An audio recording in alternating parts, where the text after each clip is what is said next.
Hello and welcome back to Coin Lady channel. I hope everyone is having a fantastic day because I'm going to be doing another video on XRP and talking to you guys as usual today. In this discussion, XRP will be the topic of interest. So, Vice President Biden assures us that there is no danger to the financial system. Who would believe them? Are you on board with his claims? Just drop it in the box below. Here is my take on the situation. First and foremost, I think there are many issues with the banking system. I think they were propped up for a while, and now we can see the beginning of the inevitable collapse. However, I think they are going to try to crack crypto.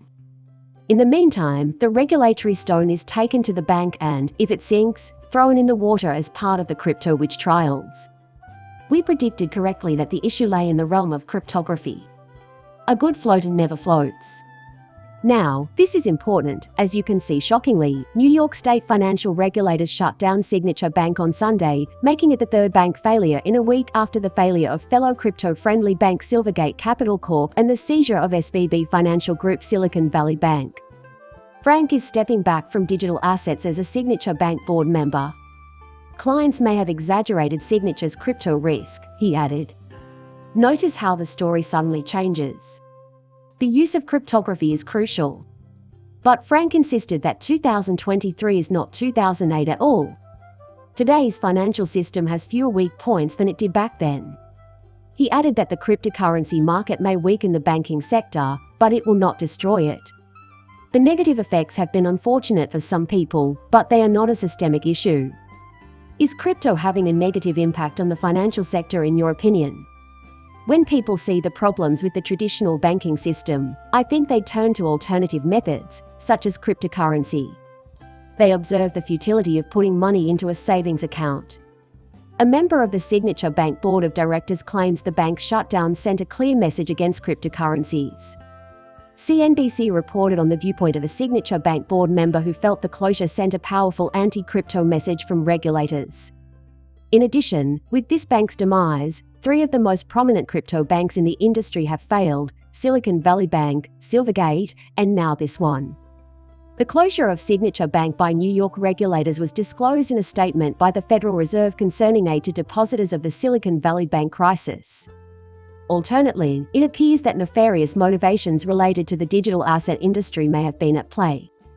You can bet that by the end of this week, after being blamed for blaming cryptocurrency, Elizabeth Warren will be out ranting about the need for new regulations. I think that's why they've also let the SEC do what they are doing to the crypto industry. Not doing your current task is not a sign of enlightenment. They also partially attribute the incident to SVB's extensive network of woke friends and colleagues. The head of financial risk management at SVB's UK office, however, has been accused of putting pro-diversity initiatives ahead of her actual job responsibilities. The LGBTQ movement and related topics are also discussed. In addition, they discuss global warming.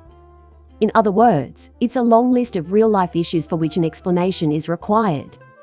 Either they will blame the decline of wokeness or crypto.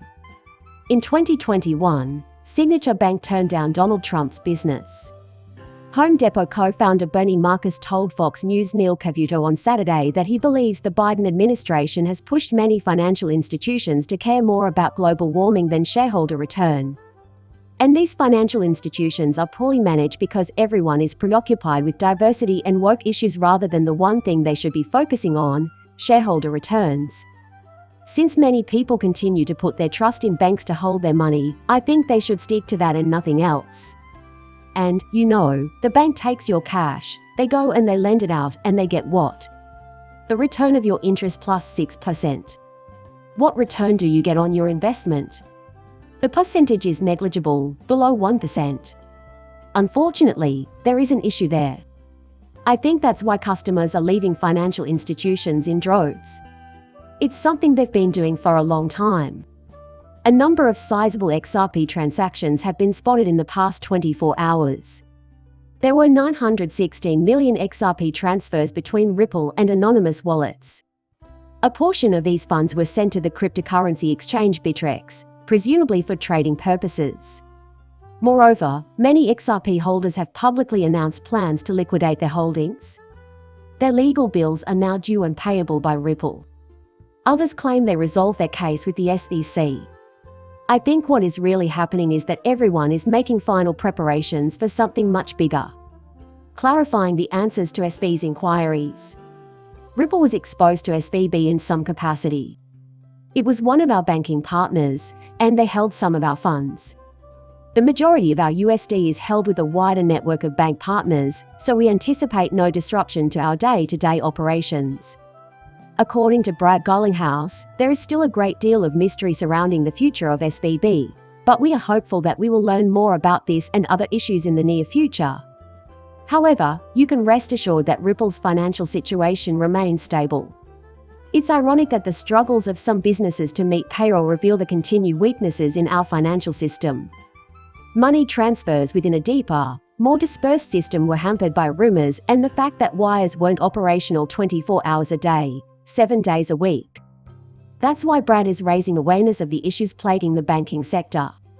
He thinks upgraded technology is required. See, this is Johnny Deaton speaking. He wonders aloud if he heard correctly when Ripple's CEO said that the current crisis has exposed the urgent need for a disruptive technology to modernize the US banking system.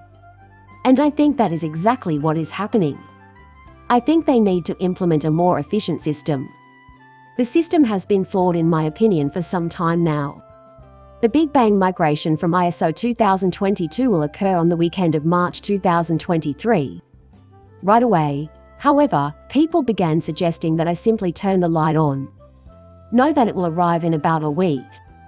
To what extent do you think the current banking crises are related to this impending event, or whether you think they are more likely the result of a push for crypto regulations to be implemented before all these banks go live? Also, many speculate that the SEC case could be resolved rapidly. Now that we know what went wrong, we need to determine if the fallout from the failed banks is related to the rollout of Cbdc or if it is just a coincidence. Again, many think this is the final stage before a Cbdc. That's a possibility, too.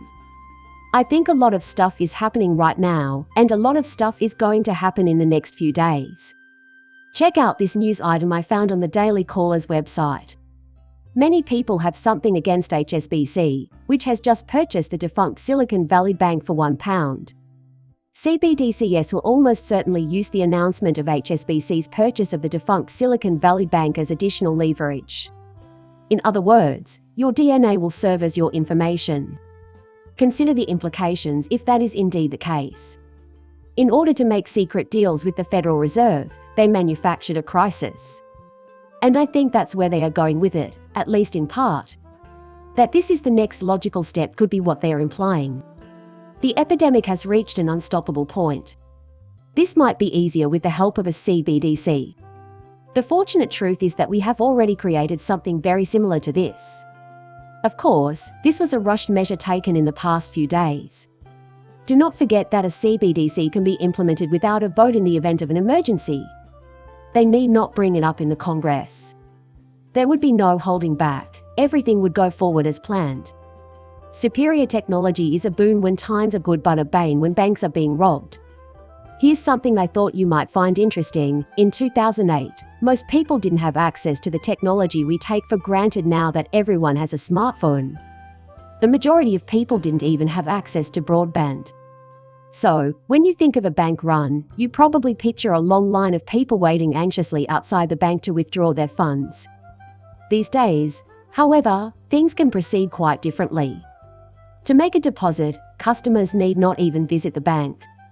Thanks to their smartphones and the advancement of technology, they're able to transfer funds quickly from one account to another. They are now arguing that the term bank run should be replaced with something more tech-oriented. However, things are shifting as a result of the rapid development of technological advances. To be honest, I have my doubts about the security of our financial system and cannot speak to that question. I long ago lost faith in it.